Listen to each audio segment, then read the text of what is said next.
கோவையில் திடீரென கொட்டிய மழையால் ஆங்காங்கே தண்ணீர் தேங்கியதாக தகவல் கிடைக்கப்பெற்றுள்ளது. கோவை அரசு மருத்துவக் கல்லூரி மருத்துவமனைக்குள் தண்ணீர் புகுந்ததால் நோயாளிகள் அவதிக்கு ஆளாகியிருக்கிறார்கள். இது தொடர்பான முழு விவரங்களோடு செய்தியாளர் அருண் இணைப்பில் இருக்கிறார். அருண், வணக்கம். கோவையில் எப்ப இருந்து மழை பெய்து தொடர்ந்து நோயாளிகள் மருத்துவமனையில் சிரமப்படுறாங்க, முழு விவரங்களை பதிவு செய்யலாம்.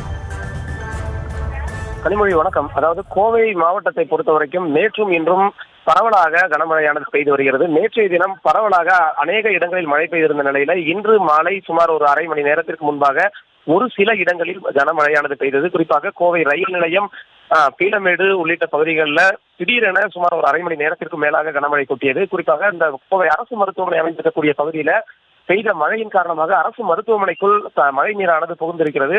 அதில் இங்க இருக்கக்கூடிய வார்டுகளுக்கு உள்ளே மழை நீர் புகுந்துள்ளதால் நோயாளிகள் அவதிக்கு ஆளாகி இருக்கிறார்கள்.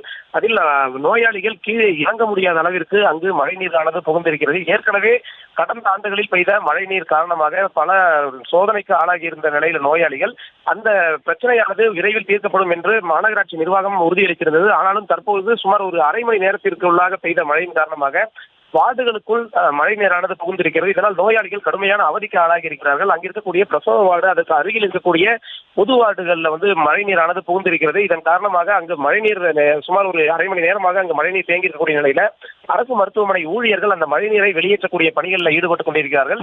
தொடர்ந்து அங்கு இருக்கக்கூடிய சாக்கடை நீரில் ஏற்பட்ட அடைப்பு காரணமாகத்தான் இந்த மழைநீரானது வெளியேற வழி இல்லாமல் வார்டுகளுக்குள் புகுந்துள்ளதாக கூறப்படுகிறது. இருப்பினும் தொடர்ந்து அந்த பணியானது நடைபெற்று வரக்கூடிய நிலையில இன்னும் ஒரு சில நிமிடங்களில் அந்த மழைநீர் மொத்தமாக வெளியேற்றப்பட்டு நோயாளிகள் சகஜ நிலைக்கு திரும்புவார்கள் என்று மருத்துவமனை நிர்வாகத்தினர் தெரிவித்திருக்கிறார்கள். கனிமொழி,